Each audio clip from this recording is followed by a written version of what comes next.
Teacher যখন নিজেই প্রশ্নের উত্তর জানে না। বলো এই কোয়েশ্চেন অ্যান্সারটা কে পারবে? বলো এখানের মধ্যে কে পারবে? তুমি পারবে? আমি তো নিজেই পারবো না এই অ্যান্সারটা। তুমি পারবে? না। পারবে না কেন? পড়াশোনা করো না? কি করতে স্কুলে এসে বসে থাকো? এই তুমি বলো।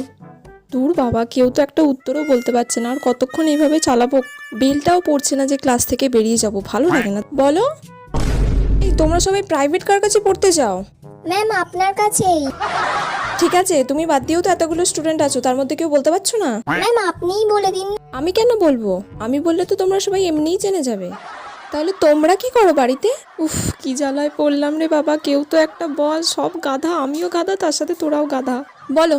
নিজে তো জানি না, যা বললো তাতেই হ্যাঁ বলে দিই। শুনলে কি বললো? তুমি কেন পারলে না?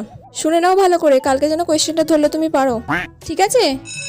উফ বাবা, এতক্ষণে ঘন্টা পড়লো, তাড়াতাড়ি পালাই।